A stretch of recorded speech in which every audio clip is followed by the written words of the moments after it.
एक सज्जन हैं जो बहुत दिनों से हमारे इस मृच्छराज श्रृंखला के अनुभागों में एक टिप्पणी करते हैं कि कलि पुरुष का जो आपने स्वरूप बताया है वो कहाँ से लिया गया है। हमने कलि पुरुष का स्वरूप अपने कई प्रवचनों में बताया है। बहुत से विद्वानों आचार्यों ने भी इस विषय में बहुत बार कहा है। स्वरूप क्या है? पिशाच वदन क्रूरः कलिश्च कलह प्रियः वाम हस्ते धृतः शिष्णः दक्षे जिह्वाम च नृत्यति।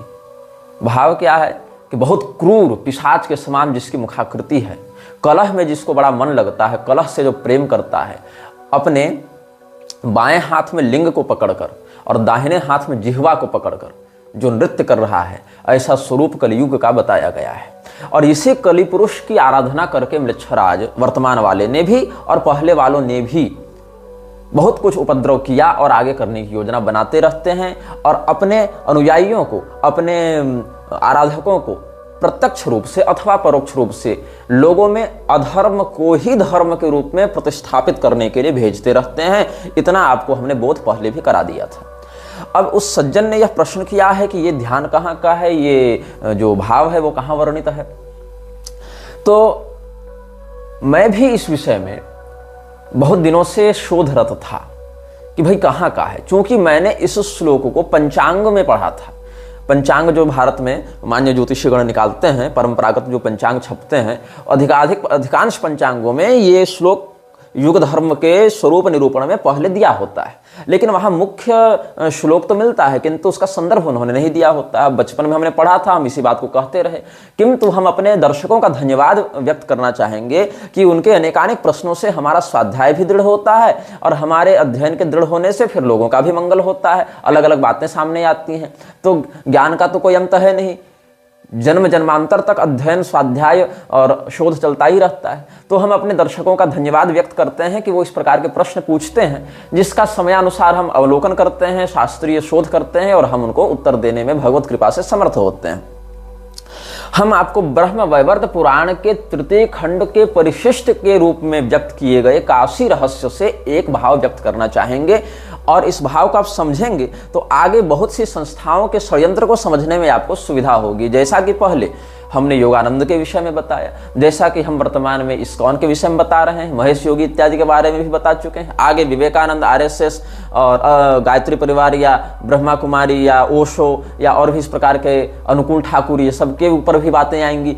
और फिर हम बात करेंगे पॉलिटिकल लोगों पर, हम बात करेंगे नेहरू पर, हम बात करेंगे गांधी पर, हम बात करेंगे सुभाष पर, हम बात करेंगे सावरकर पर, हम बात करेंगे गांधी गोडसे के मध्य हुए झपड़ पर, हम बात करेंगे इंदिरा पर, हम बात करेंगे लाल बहादुर शास्त्री पर, हम बात करेंगे नरेंद्र मोदी पर, हम बात करेंगे अटल बिहारी वाजपेयी पर। ऐसे लोगों पर जो प्रत्यक्षतः इस देश की सत्ता में बैठकर इस देश को अपने हिसाब से चलाने के चक्कर में किस प्रकार से दुर्गति में डालते आ रहे हैं अथवा निकालने का प्रयास करते आ रहे हैं अलग अलग घटनाओं के माध्यम से।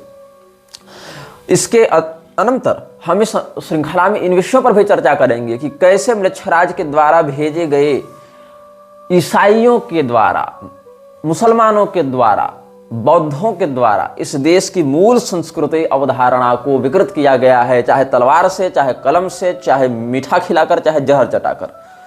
हम इस्लाम के विस्तार पर चर्चा करेंगे, हम ईसाइयत के विस्तार पर चर्चा करेंगे, उनके शासन तंत्र पर इन्फ्लुएंस के विषय में, प्रभाव के विषय में चर्चा करेंगे, धार्मिक जगत पर उनकी क्या व्याप्ति हो रही है, कैसे संक्रमण हो रहा है, बहुत से विषयों पर चर्चा करेंगे। तो ये श्रृंखला लंबी चलने वाली है और आप लोग बारंबार टिप्पणी कर करके कहते हैं इसके बारे में बताओ, उसके बारे में बताओ। हम डिपॉपुलेशन एजेंडा पर बात करेंगे, हम वैक्सीनेशन पर बात करेंगे, हम ग्रीन रिवॉल्यूशन, व्हाइट रिवॉल्यूशन सब पर बात करेंगे, हम नसबंदी पर भी बात करेंगे, हम मतलब जितने भी विषय तत्वों से जुड़े हैं, हम मेडिकल फार्मा पर बात करेंगे, मेडिकल माफिया, जुडिशियल माफिया, हम WEF सब पर बात करेंगे। लेकिन समय अनुसार, ऐसा नहीं कि आपके टिप्पणी कर देने से हम सारा काम धंधा छोड़ के और एक ही विषय पर भिड़ जावे, पड़ जावे कि नहीं यही बात है, ऐसी ही है, वैसी है। नहीं हो सकता है ऐसा, क्योंकि समय कम होता है, विषय अनंत होते हैं और उसकी अभिव्यक्ति करके फिर उसको एडिट करके फिर उसको अपलोड करके फिर आप सबों की प्रतिक्रियाओं की पुनः प्रतिक्रिया देने में ही बहुत समय निकलता है और मेरे पास इतना समय होता नहीं है। इसीलिए भगवत कृपा से, भगवत प्रेरणा से जितना मिल रहा है उतना आप ग्रहण करते जाएं और धैर्यपूर्वक आगे आने वाले विषयों की प्रतीक्षा करते रहें। यही आप सबों के प्रति हमारा परामर्श होगा। तो हम बात कर रहे थे कलयुग के स्वरूप की। चूंकि मृच्छराज ये सारे उपद्रव कलयुग को प्रसन्न करने के लिए करता है, कलिवृद्धि के लिए करता है, और कलयुग जितना पुष्ट होता है उतना ही मृच्छराज का बल बढ़ता है। मृच्छराज का बल बढ़ता है, उसके पैशाचिक ऐश्वर्य में वृद्धि होती है। तो मृच्छराज जिसकी आराधना करता है, ऐसा कलिपुरुष कैसा दिखता है, उसकी कार्य प्रणाली क्या है, उसके प्रभाव से क्या क्या परिणाम देखने को मिलते हैं, ये सब हम आपको प्रमाण के साथ बताएंगे, श्लोक के साथ बताएंगे, हिंदी सरल अनुवाद के साथ बताएंगे। तो जब भगवान ब्रह्मदेव के द्वारा चारों युगों का प्रवर्तन किया गया था, देखो कोई भी युग अकेला नहीं रह सकता है, प्रकाश अंधकार के बिना नहीं रह सकता है, सुगंध दुर्गंध के बिना नहीं रह सकता है। मतलब दोनों साथ साथ नहीं रहेंगे एक जगह एक साथ, लेकिन प्रकृति में सत्वगुण रजोगुण तमोगुण तीनों रहेंगे वैषम्य भाव से, तभी संसार चक्र प्रवर्तित होगा। ये बात मैं समझाना चाह रहा हूं। किसी भी एक वर्ण से, किसी भी एक तन्मात्रा से, किसी भी एक तत्व से, किसी भी एक गुण से, ये किसी भी एक कालखंड से संसार गतिमान नहीं हो सकता है। इसीलिए अपेक्षाकृत कम ही सही, लेकिन किसी मात्रा में अधर्म को रहना पड़ेगा, किसी मात्रा में तमोगुण को रहना पड़ेगा। इसीलिए कलयुग को पूरे समय चक्र में कितना हिस्सा मिला है? मात्र 10%, 1/10 मिला है। मतलब सतयुग को कितना मिला है? 40%, त्रेता युग को 30%, द्वापर युग को 20% और कलयुग को 10%। ये कालखंड में इनको भाग मिला है। तो जहां कलयुग मात्र 10% है, उसकी तुलना में द्वापर युग 20% है, इसकी तुलना में त्रेता युग 30% है, इसकी तुलना में सत्ययुग 40% है। वहां हम क्यों डर जाते हैं, हम क्यों भयभीत हो जाते हैं, भ्रमित हो जाते हैं? क्योंकि हम वर्तमान कालखंड में जी रहे हैं। लोग प्रश्न करते हैं कि मृच्छराज क्या इतना बड़ा हो गया कि भगवान से भी बड़ा हो गया? देखो, हमने कभी भगवान से बड़ा तो उसको नहीं कहा।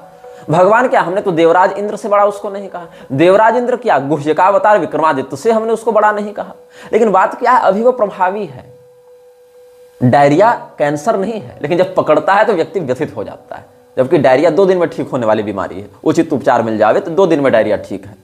लेकिन वो कैंसर से भी अधिक कष्ट दे देती है उस व्यक्ति को जो तत्काल में उससे ग्रस्त है ना। तो हम तत्काल में उससे ग्रस्त हैं, इसीलिए उसके प्रभाव को हम व्यक्त कर रहे हैं। क्योंकि बड़ा से बड़ा शत्रु अगर आपके घर में एनाकोंडा बैठा हो और आपको पता हो कि वो एनाकोंडा वहां है, तो आप सतर्क रह सकते हैं।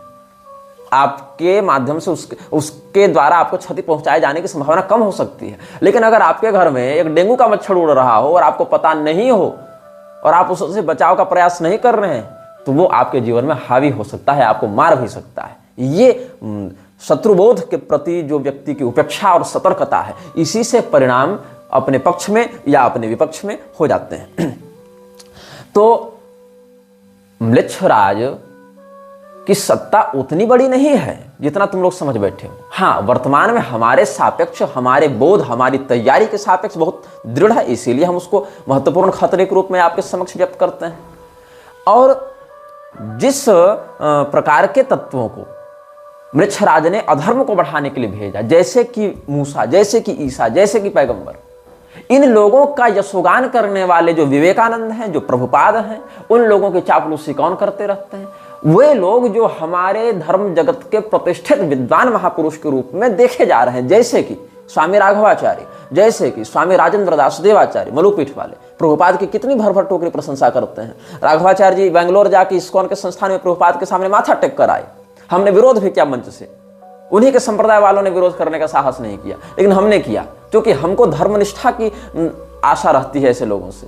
लेकिन एक प्रसन्नता की बात यह है कि पुरी के शंकराचार्य जी के जो शिष्य हैं, शिवांशु नारायण द्विवेदी जी, जो आह्वान कॉल ऑफ धर्म नाम का जो यूट्यूब चैनल है उसके संचालक हैं, उन्होंने स्वामी राघवाचार्य जी का एक साक्षात्कार लिया है, जिसमें इस्कॉन के अशास्त्रीयता की पोल खोलते हुए वो देखे गए हैं। मैंने अभी वो साक्षात्कार पूरा देखा नहीं है, मुझे किसी ने वो रील का एक हिस्सा भेजा था। फिर मैंने स्वामी जी से बात की थी, उनसे पूछा तो उन्होंने कहा हाँ एक ऐसा हमने वक्तव्य दिया है। तो हमने कहा ठीक है, हम उसको देखेंगे फिर। और जहाँ तक उस अंश को हमने देखा तब तक सारी बातें अच्छी लग रही हैं। तो अब हम इस विषय में अधिक कोई बुरा नहीं मानते और एक प्रकार से यह चिंतन करते हैं कि राघवाचार्य जी बेंगलोर जाकर जो प्रभुपाद के सामने माथा टेकाए, उस दोष का कुछ समन इस साक्षात्कार के माध्यम से हो गया। किंतु गुरुचरण दास जैसे लोग जो इन विषयों में बिल्कुल नहीं जानते, म्लेच्छराज, उसकी कार्य प्रणाली, प्रभुपाद के कुकर्म, इनके विषय में कुछ नहीं जानते या जानना चाहते नहीं, या अपने राजेंद्र दास जैसे गुरुओं के इन्फ्लुएंस में, प्रभाव में आकर के हमारे गुरुजी इनको भक्त बता रहे हैं, हमारे गुरुजी इनको संत बता रहे हैं तो जरूर होंगे, ऐसे भी हरिनाम का कीर्तन तो विदेशों तक में करवा दिया तो संत ही होंगे, ऐसा जो मानकर चल रहे हैं, उन लोगों के प्रभाव में आने वाली सामान्य हिंदू जनता प्रभुपाद जैसे लोगों के कपट छल को नहीं पकड़ पाती हैं। और जब नहीं पकड़ पाती हैं, हम जैसे लोग सप्रमाण उनका विरोध करते हैं, तो ये लोग उठकर आ जाते हैं कि नहीं नहीं, प्रभुपाद तो बहुत बड़े संत थे, तुम संत की निंदा करते हो। प्रभुपाद कितना बड़ा संत था ये मैं तुमको बता दे रहा हूँ। आप श्रीमद् भागवत का अगर अध्ययन किए होंगे, अध्ययन नहीं किए होंगे, कम से कम आपने सुना होगा उन कथानकों को किसी मान्यवाचक के मुंह से, वो ड्रामा डुगडुगी वालों से नहीं। तो उसमें चतुर्थ स्कंध में एक पुरंजनोपाख्यान है जो देवर्षि नारद ने व्यक्त किया है। तो अभिज्ञात और पुरंजन के माध्यम से वहां पर ब्रह्म और जीव के संबंध और उनके सांसारिक व्यामोह में फंसने या न फंसने के विषय में बताया गया है। तो वहां एक प्रकरण आता है जब राजा पुरंजन अपने मित्र अभिज्ञात के साथ भारत भूमि में अपने योग्य निवास स्थान की खोज में रहते हैं। एक बहुत सुंदर दुर्ग का दर्शन होता है। नवद्वार समन्वित उस पूर्व में जब राजा पुरंजन प्रविष्ट होते हैं तो अभिज्ञात बाहर ही निकल जाते हैं, वो नहीं फंसते हैं उन सभी विलासी बातों में। तो राजा पुरंजन को वहां एक बहुत ही सुंदर स्वरूप वाली स्त्री दिखाई पड़ती है। उस स्त्री के रक्षक के रूप में एक पंचमुखी सर्प था, 10 सेवक हैं, सैकड़ों सेविकाएं हैं, ये सब बातें हैं। वो सब आप हमारे या किसी मान्य विद्वान के प्रवचनों में सुन सकते हैं। पुरंजनोपाख्यान के विषय में बहुत से वक्तव्य यूट्यूब पर भी आपको उपलब्ध होंगे। तो उस स्त्री से, उस रमणी से प्रेम का अनुभव करने के कारण राजा पुरंजन ने बड़ी चातुरी के साथ, बड़े केली कला निपुणता के साथ प्रेम प्रस्ताव रखा है। और उस स्त्री ने उसके प्रेम प्रस्ताव को स्वीकार भी किया है। और प्रेम प्रस्ताव को स्वीकार करने के समय उसने एक बात कही है, पितृदेवर्षि मर्त्यानाम भूतानाम आत्मनश्चह क्षम्यम वदन्ति शरणम भवेस्मिन यद गृहाश्रम। हम लोग गृहस्थ धर्म का पालन करते हैं, मतलब आप हमसे जो विवाह करना चाहते हैं, हम इस प्रस्ताव को स्वीकार करते हैं। कौन कह रही है? वो स्त्री। स्त्री का नाम क्या है कोई नहीं जानता, लेकिन उसको पुरंजनी के नाम से हम व्यक्त कर देते हैं, क्योंकि शास्त्र में वैसा ही संकेत प्राप्त होता है। उसका वास्तविक नाम कुलगोत्र वो नहीं जानती थी, ऐसा उसने कहा। और ये एक रूपक के रूप में प्रस्तुत किया गया है। यहाँ आत्मा ही पुरंजन है, उसकी बुद्धि ही पुरंजनी है, ऐसा यहाँ रूपक बताया गया है। तो कहती है वो पुरंजनी कि गृहस्थ व्यक्ति श्राद्ध इत्यादि करेगा तो पितरों को संतुष्ट करेगा, अग्निहोत्र आदि के माध्यम से, स्वाध्याय आदि के माध्यम से देवता ऋषियों को तृप्त करेगा, तर्पण आदि के माध्यम से, अतिथि सत्कार इत्यादि के माध्यम से मनुष्य को तृप्त करेगा। तो गृहस्थ आश्रम जो है वो देवता, मनुष्य, पितर और ऋषि सभी प्राणियों के समस्त, यहाँ तक कि पिपीलिकादि बलि, काक बलि इत्यादि के माध्यम से, कौवा और चींटी, कुत्ते, स्वान बलि इत्यादि तक के माध्यम से, पशु पक्षी तक का भरण पोषण गृहस्थ करता है। तो इससे समस्त लोगों का हित है, कल्याण है, मंगल है। इसीलिए हे राजन, हम गृहस्थाश्रम में जाते हैं। इस प्रकार का भाव व्यक्त किया है। आगे का श्लोक क्या कहता है? का नाम वीर विख्यातम वदान्यम प्रिय दर्शनम न वृणीत प्रियम प्राप्तम मादृशी तादृशम पतिम।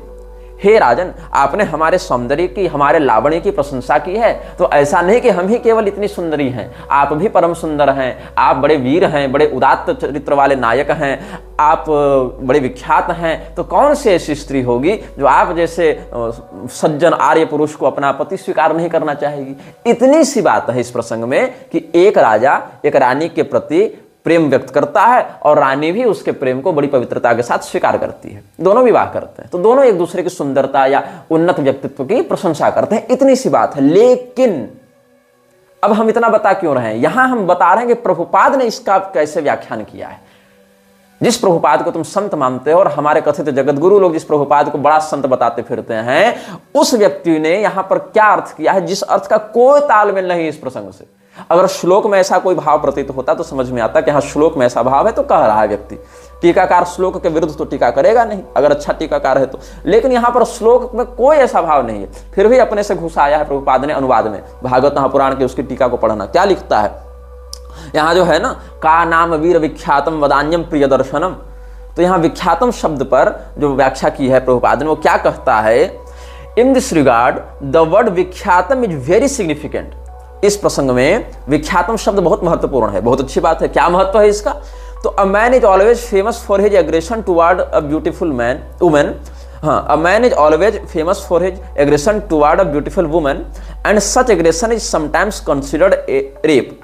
कोई व्यक्ति, विख्यात का क्या अर्थ है? प्रसिद्ध, फेमस। विख्यात मतलब फेमस, प्रसिद्ध, सभी लोग उसके बारे में जान रहे हो, उसका अच्छा नाम हो, इतना ही है। अब अच्छा नाम, विख्याति किस उद्देश्य से होनी चाहिए? अगर कोई बहुत बड़ा कवि हो, बहुत पराक्रमी योद्धा हो, बहुत अच्छा प्रियदर्शन रूप हो उसका, या बहुत अच्छा वो ज्ञानी हो, मतलब उसके व्यक्तित्व में कोई बढ़िया गुण हो जो सामान्यतया अन्य लोगों में न देखा जाए, चाहे बहुत पराक्रमी हो, बहुत धनी हो, बहुत ज्ञानी हो, बहुत करुणामय उदार चरित्र वाला हो, बहुत परोपकारी हो, बहुत बलिष्ठ हो, मतलब कुछ हो ऐसा जो सद्गुणी हो और वह सद्गुण सामान्यतया अन्य लोगों में उतनी मात्रा में न देखा जाए, तब कोई व्यक्ति विख्यात होता है। ये क्या कहता है कि कोई व्यक्ति अगर किसी महिला के प्रति आक्रामक होकर व्यवहार करता है और कई बार ये आक्रामकता बलात्कार में, रेप में प्रवृत्त हो जाती है, तो वो व्यक्ति फेमस हो जाता है। और विख्यातम का यही अर्थ है। इस मूर्ख को कोई पढ़ावे कि उसको विख्याति नहीं कहते। बलात्कारी विख्यात नहीं होते, कुख्यात होते हैं। वो प्रसिद्ध तो हैं, फेमस तो हैं, लेकिन वो सकारात्मकता के रूप में फेमस नहीं है। वो उसको फेमस ना कहो तुम, नोटोरियस कहो तुम उसको, कुख्याति है उसकी, मतलब वो गलत काम करने के लिए फेमस हो रहे हैं, वो नोटोरियस हैं, कुख्यात हैं, विख्यात नहीं है। और यहां पर राजा पुरंजन को उदार चरित्र वाला बताया गया है, वदान्य बताया गया है कि कौन सी ऐसी स्त्री होगी जो आप जैसे महापुरुष को अपना पति न बनाना चाहेगी।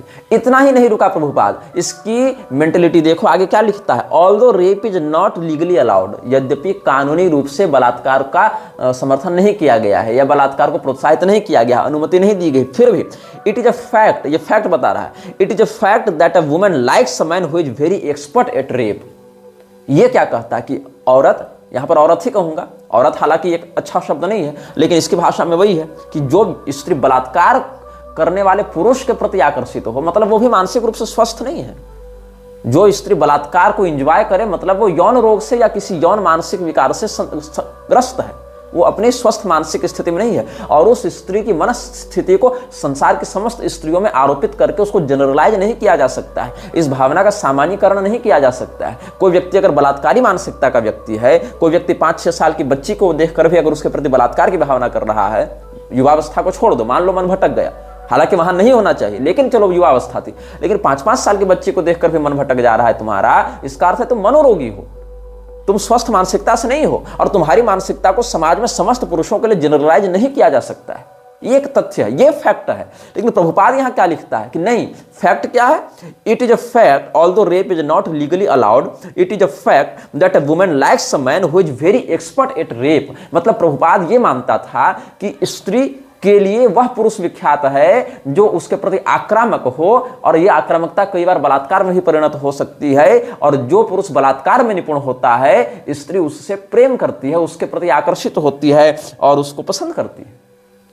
यह प्रभुपाद की मानसिकता है। जो प्रभुपाद श्रीमद् भागवत जैसे ब्रह्म विद्या शास्त्र की ऐसी कुव्याख्या कर सकता है, नारद प्राचीन बरही संवाद के अंतर्गत जीव को ब्रह्म स्वरूप से विनियोजित करने वाले पुरंजनोपाख्यान के अंतर्गत आने वाले प्रसंग की, जहां श्लोक में भी ऐसा कोई भाव नहीं है, ऐसी विकृतिपूर्ण व्याख्या कर सकता है, वो श्रीमद् भगवद गीता की क्या दुर्गति किया होगा व्याख्या करके, ये तुम अनुमान लगा लो। और चलो, इसको तुम अगर कोइंसिडेंस मान लेते हो, इसी प्रसंग के अगले अध्याय में 26वें अध्याय में हम ये चिंतन करते हैं। वहां क्या होता है, राजा पुरंजन अपनी पत्नी से बड़ा प्रेम करते हैं, विवाह हो गया इनका, बड़ा प्रेम करते थे, एकदम दिन भर छाया के समान लगे रहते थे, खाने पर खाते, सोने पर सोते, हंसने पर हंसते, नहाने पर नहाते, मतलब बिल्कुल पत्नी के साथ लगे रहते।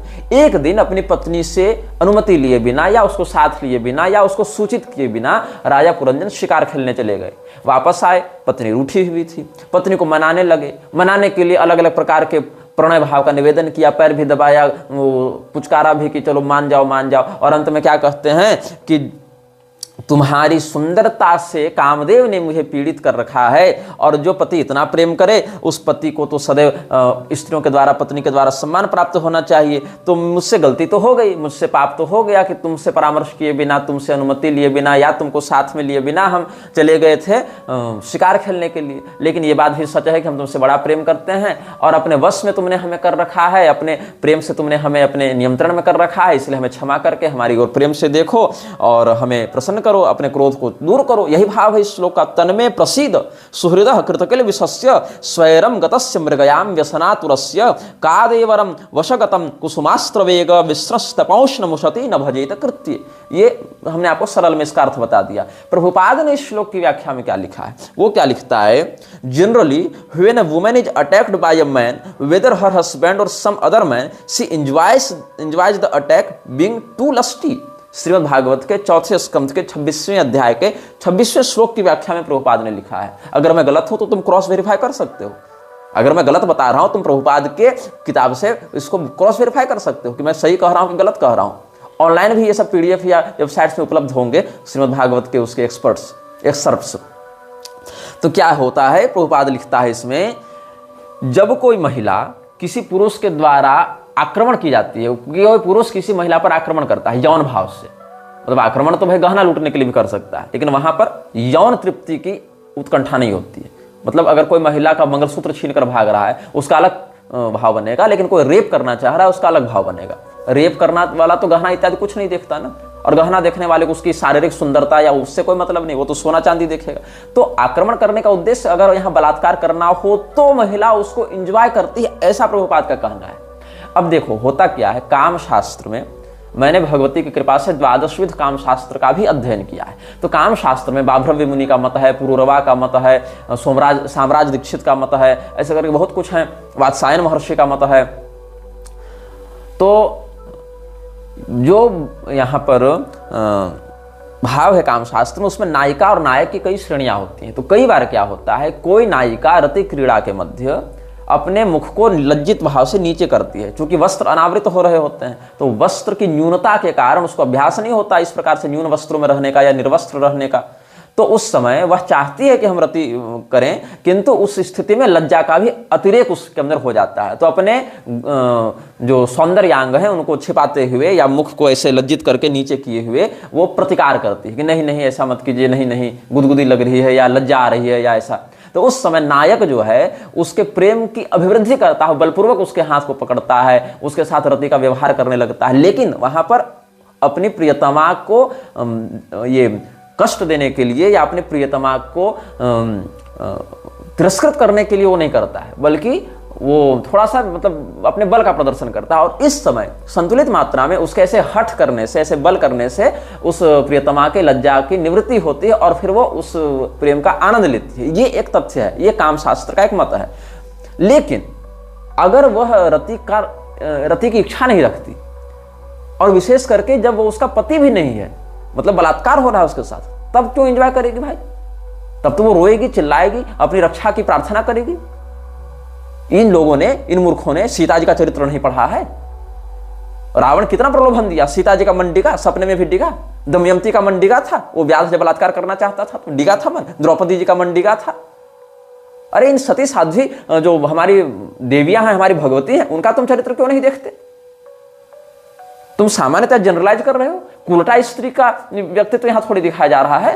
और कुलटा स्त्री भी बलात्कार को एंजॉय नहीं करती है, उसको भी पैसा देकर कोई व्यक्ति खरीदता है, कोई वेश्यागमन करता है तो धन देकर उसको संतुष्ट करता है, नहीं तो वो भी एंजॉय नहीं करती है। और ये क्या लिखता है, जनरलाइज कर रहा है इस बात को। When a woman is attacked by a man whether her husband और सम अदर मैन, मतलब हस्बैंड में तो काम शास्त्र लागू हो भी सकता है, चलो ठीक है पति है, लेकिन other man she enjoys the attack being too lusty. ये इसकी भावना है स्त्रियों के प्रति। हाँ, ये सत्य है कि स्त्रियों में कामातिरेक पुरुष की अपेक्षा 8 गुण अधिक होता है। ये बात भी सत्य है कि स्त्री अगर दुष्ट चरित्रा हो जावे तो समस्त पुरुषों को भी दुष्ट चरित्र बना सकती है। मान लो किसी मोहल्ले में 10 घर हैं, उस 10 घर में एक घर जो है वो एक वेश्या के प्रति आकर्षित होने वाला या दुष्चरित्र पुरुष का है, तो उस एक दुष्चरित्र पुरुष की मन में जो विकृति है उसके कारण 10 घर की महिलाएं, बाकी 9 घर की महिलाएं भी दुष्चरित्र हो जाएं, ऐसा आवश्यक नहीं है। लेकिन अगर एक घर की महिला दुश्चरित्रा है तो वो संकेत स्थान का प्रयोग करके पूरे मोहल्ले को भी भ्रष्ट कर सकती है, क्योंकि अगर महिला स्वयं से पहल करे तो पुरुष के भटकने की संभावनाएं बहुत बढ़ जाती हैं और महिला उसको गोपनीय रखती, इसीलिए वो विकृति कितनी फैलती कोई नहीं जानता। व्यभिचार को महिला ही छिपाकर प्रश्रय देती है, ये सत्य है। अगर महिला अपने चरित्र पर निष्णात रहे तो अगर उसके साथ कोई बलात्कार करने आ भी जाए तो वो छिपेगा नहीं, वो दंडित होगा समाज के द्वारा, वो पर्दा उसका खुल जाएगा। लेकिन अगर वही छिपाने पर आ जाए, वही अगर प्रोत्साहित करने लग जाए तो सैकड़ों पुरुषों को व्यभिचारी बना सकती है। और अगर सच्चरित्रा तो एक ही पुरुष के व्यभिचार के इसमें प्रस्तावन पर उसका जो है वो जीवन बिगाड़ देगी, ये बात होती है। लेकिन प्रभुपाद ने क्या कहा, दोनों बातों का आप देखें, 25वें अध्याय के 40-41 श्लोक और 26वें अध्याय के 26वें श्लोक, चौथे स्कंद से बता रहा हूं। क्या लिखता है, In this regard, the word Vikyatam is very significant. A man is always famous for his aggression toward a beautiful woman, and such aggression is sometimes considered rape. Although rape is not legally allowed, it is a fact that a woman likes a man who is very expert at rape. Generally, when a woman is attacked by a man, whether her husband or some other man, she enjoys the attack, being too lusty. ये विचार है प्रभुपाद के। और प्रभुपाद जो है वो शिव पुराण इत्यादि की खूब निंदा करता था। प्रमाण नहीं मानेंगे हम इन बातों को, ये सब प्रामाणिक नहीं है ग्रंथ, तामसी पुराण है, इनको हम नहीं मानेंगे। तो किसको मानेंगे, तो क्या मानेंगे, तो क्या लिखता है, we have got this opportunity. ये कहां है, भागवत का जब ये प्रवचन कर रहा था सैन फ्रांसिस्को में बैठकर, प्रभुपाद सैन फ्रांसिस्को में 13 मार्च 1967 ईस्वी को, 13th of March 1967, sitting in San Francisco giving lecture on Bhagavad, Prabhupada states, क्या कहता है Prabhupada, we have got this opportunity, this human form of life with sense, so that we can understand the Srimad Bhagavatam, Bhagavad Gita और Bible और Quran. These are meant for civilized human society. These are the real words of Prabhupada when he was giving lecture on Srimad Bhagavat sitting in San Francisco on 13th of March 1967. क्या कहता है प्रभुपाद, हमें ये अवसर मिला है, ये मनुष्य जीवन और ये प्रज्ञा मिली है, ये बुद्धि मिली है, ताकि हम समझ सकें उन ग्रंथों को जो सभ्य मानव समाज के लिए बनाए गए हैं, जैसे कि श्रीमद् भागवत, भगवद गीता, बाइबल या कुरान. अगर शिव पुराण से कोई प्रमाण इन लोगों को दो, इन लोगों को स्कंद पुराण से कोई प्रमाण दो, इनको अगर ऐसे किसी ग्रंथ से प्रमाण दो जहां भगवती दुर्गा का चरित्र महात्म्य बताया गया है, जहां गणेश पुराण हो, देवी भागवत हो, तो वो सब क्या कहेंगे, ये सब अप्रमाण है, ये सब मायावादी ग्रंथ हैं, ये सब हम नहीं मानते. लेकिन मानव जीवन क्यों मिला है इसको? कुरान और बाइबल पढ़ने के लिए. और गीता और भागवत को ये कुरान और बाइबल के समकक्ष रख रहा है. मतलब इसके लिए कुरान और गीता में कोई अंतर नहीं, बाइबल और भागवत में कोई अंतर नहीं. ये इसकी बुद्धि. लेकिन इसको शिव पुराण और भागवत में भेद दिख जाता है. ये प्रभुपाद की ओरिजिनल वाणी है. अब बताओ, बाइबल और कुरान को, भागवत महापुराण और गीता के समतुल्य समझने वाला और स्वयं को उसको समझने के लिए मानव जीवन प्राप्त हुआ, ऐसा कहने वाला व्यक्ति चैतन्य महाप्रभु का अनुयायी है, मध्वाचार्य जी का अनुयायी है, गौड़ी संप्रदाय का आचार्य है. और ये सब आजकल के कथित बड़े बड़े जगत गुरु और महामंडलेश्वर इसको प्रणाम करते हैं. और आगे देख लो क्या होता है.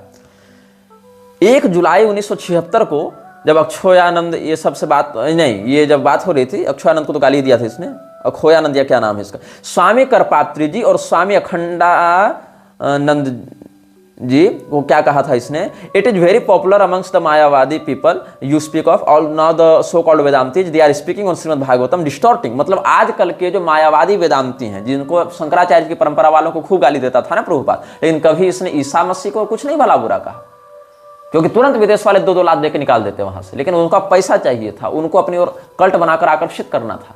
स्वामी करपात्री जी जब भागवत महापुराण पर प्रवचन करते थे तो क्या प्रौढ़ता थी उनके व्याख्यान में, अगर आपने सुना है या पढ़ा है तो समझ सकते हैं. स्वामी अखंडानंद जी कितना बढ़िया प्रवचन करते थे. उनके भागवत के मर्म को अगर तुम पढ़ने बैठो, सुनने बैठो, समझने बैठो, तो वहां से निकलने मन नहीं करेगा, वहां डूबे रहने मन करेगा. एक एक श्लोक पर ऐसा भाव प्रस्तुत करते थे ये दोनों महापुरुष.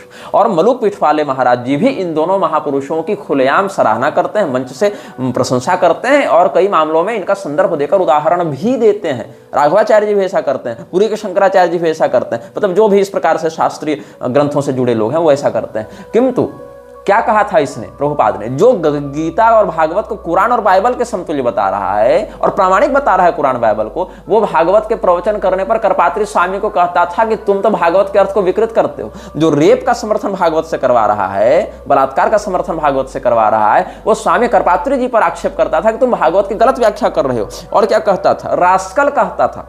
अब बोलना पड़ेगा, लिखा है, कहा है इसने, इसीलिए बोलना पड़ेगा, इसलिए मैं क्षमा चाहता हूं ऐसे महापुरुषों से। मेरा सिद्धांत के विरोध हो भी जावे तो इस प्रकार की हम शब्दावली का प्रयोग नहीं करते हैं। Now the so called Vedantists they are speaking on Shrimad Bhagavatam distorting Akhandananda Karpatri the rascals, ऐसा इसने कहा है।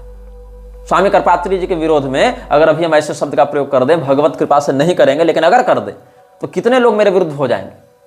तो लोग कहेंगे संत की निंदा करते हो, लेकिन इस्कॉन के संस्थापक प्रभुपाद के इन वास्तविक शब्दों पर कोई ध्यान नहीं दे रहा है। और आगे देखो, तुलसीदास जी के विषय में तो कह ही चुका है कि he is not pure Vaishnava, he has got Mayavadi touch. Tulsidas ji pure Vaishnava नहीं है, वो मायावादी प्रभाव में थे, ऐसा कह रहे हैं। लेकिन पैगंबर प्योर वैष्णव था, ईसा मसीह प्योर वैष्णव था, उस पर भी बाद में आएंगे इसके लिए। और क्या कह रहा है, चैतन्य चरितामृत पर जब ये व्याख्यान कर रहा था 1966 में, जब इस्कॉन शुरू बना था 27 नवंबर 1966 को, शुरू में, ये नहीं कि प्रभुपाद के मरने के बाद इस्कॉन गड़बड़ हो गया, शुरू की बात देख लो। If you stick to particular type of scripture, oh I am Christian, oh I can not go beyond my Bible, oh I am Hindu, oh I am can not go beyond my Vedas Purana आज Mahabharata, oh I am Muslim, I can not go beyond my Quran, but you will find because we are all foolish and we will find there is difference between Quran, difference between Bible, and actually there is no difference. Each scripture is all right but according to circumstances, according to country, according to the people they have been differently advised but the ultimate is God। मतलब ये क्या कहता है, और कितनी मोहक और उदारवादी बात इसकी लगती है। लेकिन कैसे इसने स्थापित कर दिया कि कोई क्रिश्चियन है तो बाइबल का अतिक्रमण नहीं कर पाएगा, कोई हिंदू है तो वेद पुराण महाभारत का अतिक्रमण नहीं कर पाएगा, कोई मुसलमान है तो कुरान का अतिक्रमण नहीं कर पाएगा। जबकि सत्य क्या है कि बाइबल भी वही बात कहती है जो वेद पुराण महाभारत कहते हैं, जो कुरान कहते हैं, बस अलग अलग देश और अलग अलग भाषा में कहा गया है। ये कह रहा है, मतलब कैसे कैसे कुरान बाइबल को जोड़ते जोड़ते साथ में वेद महाभारत पुराण को भी उसी औकात में लाकर इसने खड़ा कर दिया है। आगे देखो, भागवत महापुराण के तृतीय स्कंध पर न्यूयॉर्क में जब ये व्याख्यान कर रहा था तो shrutya means revealed scriptures, just like in the world there are many revealed scriptures, there are Vedas, Puranas, Bible, Quran, and there are so many religious scriptures also. श्रुताया शब्द की व्याख्या कर रहा था, तो श्रुताया शब्द का अर्थ इसने लगाया है कि जैसे ग्रंथ जिनको प्रकाशित किया गया, जिनको प्रकट किया गया। तो क्या कहता है, प्रकट किए में बहुत से ग्रंथ हैं, धार्मिक ग्रंथ हैं, जैसे कि वेद हैं, जैसे कि पुराण हैं, जैसे कि बाइबल हैं, जैसे कि कुरान है। ये इसकी सेकुलर मानसिकता थी। ये कृष्ण भक्त नहीं था, ये कृष्ण भगवान के सिद्धांत को वैसे ही पकड़ लिया जैसे कि कोई अजगर किसी खरगोश को पकड़ लेता है, ये इसने किया है। और 1956 में जब इस्कॉन को इसने उस प्रकार से स्थापित भी नहीं किया था, तब क्या कहता था, Back to Godhead volume 3 12वां part, definition of the voice and scope, उसमें इसने क्या कहा था, the Vedas, the Bible, the Quran and all such authentic literatures are tangible support to the man who believes in God. Veda, Quran और Bible ये सब authentic literatures हैं इसके लिए। शिव पुराण अप्रामाणिक है इनके लिए, लेकिन वेद किसी समकक्ष बाइबल और कुरान और ये ऑथेंटिक हो गए। और देखो आगे, जो 1967 में 1968 के 15 जून को इसने लेक्चर दिया, वहां से मैं बता रहा हूं। And if you think that oh Krishna is the name of Hindu God, if you have got any objection then you may not chant Krishna, but you have must have a name of for God, just like somebody the Mohammedans call Allah, the Jews call Jehovah, and somebody call something that doesn't matter. मतलब अगर तुम कृष्ण को Hindu God समझकर कृष्ण की पूजा नहीं करना चाहते तो कोई बात नहीं, कृष्ण कृष्ण मत चिल्लाओ, मुसलमान हो तो अल्लाह अल्लाह चिल्लाओ, यहूदी हो तो यहोवा यहोवा चिल्लाओ, लेकिन किसी को कुछ तो बोलना ही पड़ेगा, इससे कोई फर्क नहीं पड़ता। तो जब फर्क नहीं पड़ता तो शिव शिव चिल्लाने में क्या दिक्कत है रे, दुर्गा दुर्गा चिल्लाने में क्या दिक्कत है रे? जो कि महाभागवत में तो शिव नाम, दुर्गा नाम, राम नाम इत्यादि का कीर्तन करने कहा ही गया है, तब राम नाम चिल्लाने में क्या दिक्कत है तुमको? तब कृष्ण नाम के पीछे ये हट क्यों करते हो, हम केवल यही उपासना करेंगे? तब तुम्हारी अनन्यता कहां जाती है जब तुम क्राइस्ट और कृष्ण को एक बताते हो? तो ये कपट है इसका। जेनेवा में 4 जून 1974 को इसने क्या कहा था कि मोहम्मद और जीसस भी अवतार हैं, we accept Lord Jesus Christ also, सत्यावेशावतार, मोहम्मद सत्यावेशावतार। ये प्रोफेसर रेगमे जो यूनिवर्सिटी ऑफ लॉसेने के संस्कृत के प्रोफेसर थे, उनसे संवाद करते हुए इसने जिनेवा में 4 जून 1974 को प्रभुपाद ने कहा था। किसके सामने कहा? प्रोफेसर रेगमे के नाम पास। प्रोफेसर रेगमे कौन थे? यूनिवर्सिटी ऑफ लॉसेने में संस्कृत के प्रोफेसर थे, और ये कमरे में बात हुई थी जिनेवा में 4 जून 1974 को, जहां ये कहता है कि हम तो लॉर्ड जीसस क्राइस्ट को भी सत्यावेशावतार मानकर स्वीकार करते हैं, पैगंबर को भी सत्यावेशावतार मोहम्मद को भी मानकर स्वीकार करते हैं। ये इसकी बात है, ये कपट तुम समझो यहां पर। और भगवान कृष्ण के अवतारों में जब ये लोग जो बैनर रिलीज किए थे, वहां सबसे ऊपर कृष्ण भगवान है, और उनसे जब आप लाइनेज देखते जाएंगे तो एक जगह प्रभुपाद को कृष्ण का अवतार दिखाया, फिर ईसा मसीह को दिखाया, फिर पैगंबर को दिखाया है। ऐसे व्यक्ति को तुम संत मानते हो? इस व्यक्ति को फ्रीमेसन्स ने खड़ा किया है, मृच्छराज ने खड़ा किया हिंदुओं के विरुद्ध, सनातन धर्म को विकृत करने के लिए। और यहां पर जीसस क्राइस्ट को अवतार बता रहा है, बाइबल और कुरान को प्रामाणिक ग्रंथ बता रहा है, लेकिन भागवत महापुराण के पहले स्कंद के दूसरे अध्याय के 23वें श्लोक में क्या लिखता है कमेंट्री में? The materialists and the foolish human being worship Brahma and Shiva respectively.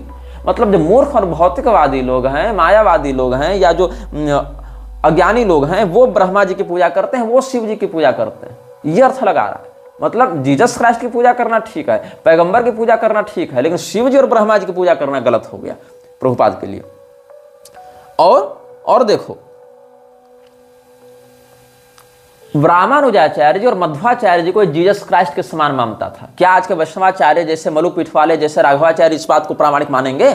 Madhvacharya जी को इसने जीसस क्राइस्ट के समतुल्य रखा है। किस बात के तुम लोग गौड़ी संप्रदाय के आचार्य हो रहे, जो तुम लोग इसका विरोध नहीं कर पाए हो आज तक? ये मैं कहना चाहता हूं।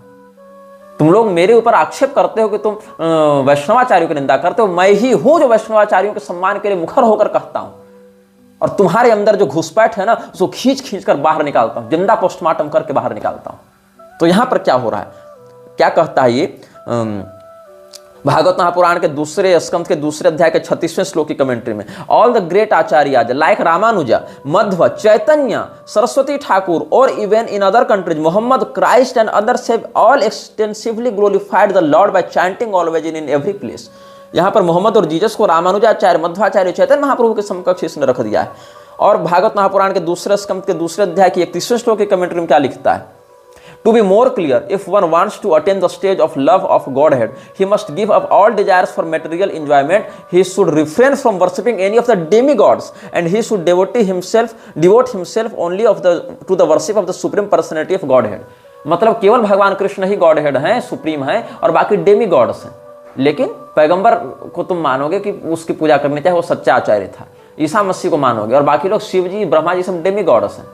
अरे कम से कम भगवान ने रुद्राणाम शंकरश्चास्मि वित्तेषु यक्षरक्षसाम तो कहा, वह सुनाम पावकश्चास्मि तो कहा। डेमीगॉड ही अगर मानना है तुमको, परब्रह्म नहीं मानते हो रे नालायको, तो कम से कम भगवत विभूति में तो गिनो। यहाँ जीसस क्राइस्ट भगवत विभूति में आ रहे हैं, लेकिन शिव जी नहीं आ रहे इनके लिए। ये इनका कपट है, ये इनका द्वेष है।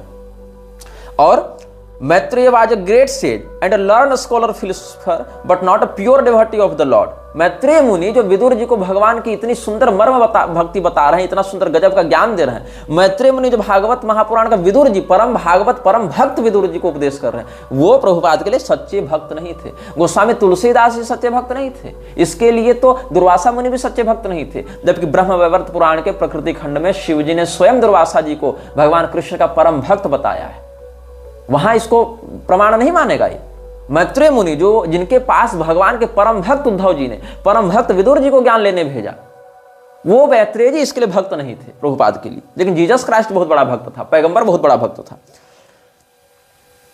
और बहुत कुछ इसने लिखा है जिसके विषय में हम आपको अच्छा, वशिष्ठ मुनि जो भगवान श्री रामचंद्र जी के गुरु, सोचो कितने बड़े भक्त रहे होंगे। अत्रि मुनि जिनके यहाँ भगवान दत्तात्रेय पुत्र बनकर आए, ये लोग इसके लिए भगवान के भक्त नहीं थे। It appears that Vashishtha was not free from tamoguna, the mode of ignorance. Bhagavata Mahapurana के 9वें स्कंध में लिखते हैं ये लोग, अत्रि मुनि can not be counted among the pure devotees. मतलब अत्रि मुनि भी पवित्र भक्त में नहीं, जबकि अत्रि मुनि ने वैष्णवागम की अत्रि संहिता का उपदेश किया है।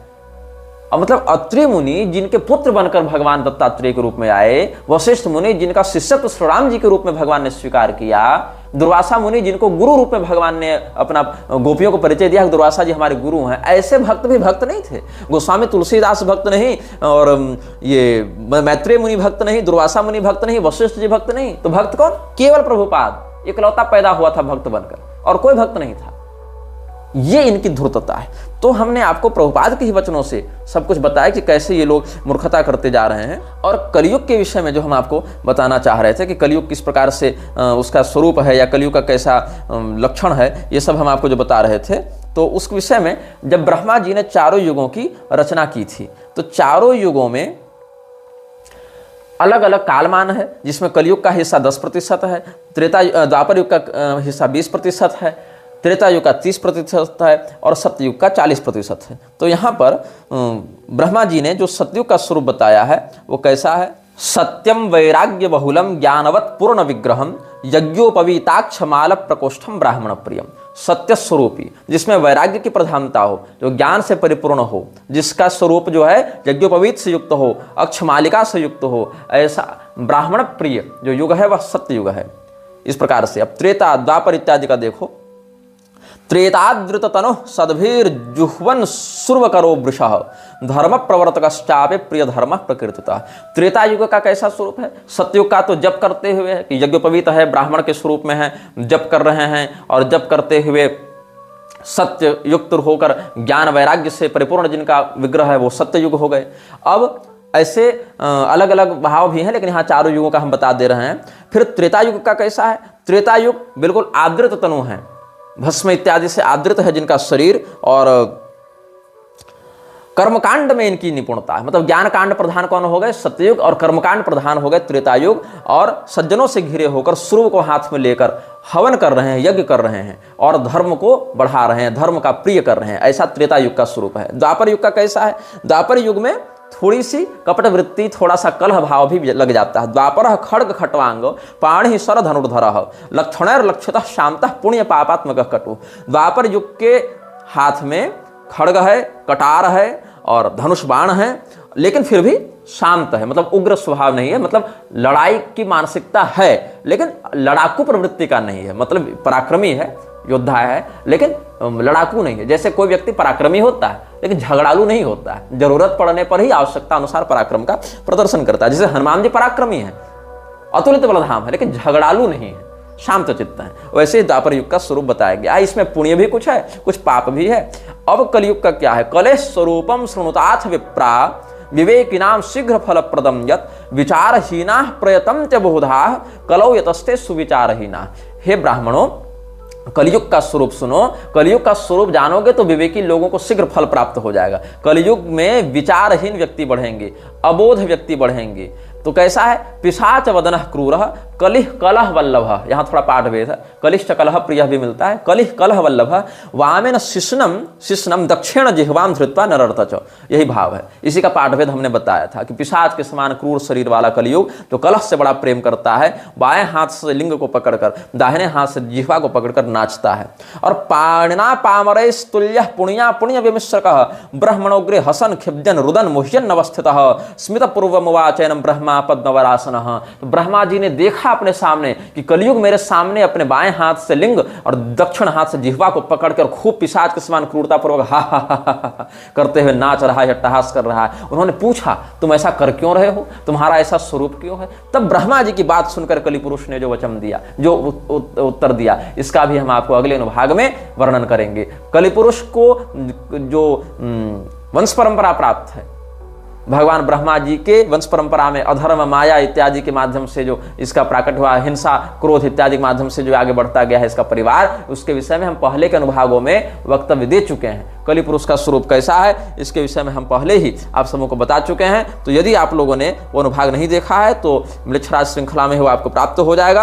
अनुभाग 7 में अगर आप जाएंगे तो कलि पुरुष का जन्म कैसे हुआ था, कल की पुराण में कलि पुरुष के बारे में क्या बताया गया है, ये सब भी आप सुन लेंगे। तो अनुभाग 7 एक बार देख लीजिएगा। और इस श्रृंखला की एक विचित्र बात यह है कि सभी अनुभागों को क्रमशः देखिएगा, तभी आगे के विषय स्पष्ट होंगे। ये नहीं कि बीच बीच में देख लिए तो स्पष्ट कर लेंगे, ऐसा नहीं। सारे अनुभाग इंटरकनेक्टेड हैं, अंतर मिश्रित हैं, इसलिए क्रमशः देखेंगे तो ही सारी बात आपको समझ में आएगी। यह वीडियो जल्द ही हटा दिया जा सकता है। कृपया थर्ड पार्टी ऐप्स का उपयोग करके डाउनलोड करें। आप इस वीडियो को अपने चैनल पर फिर से अपलोड भी कर सकते हैं।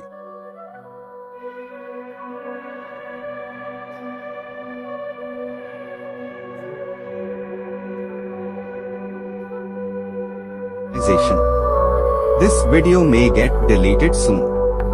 Please download using third-party apps. You may also re-upload this video on your channels. Thank you.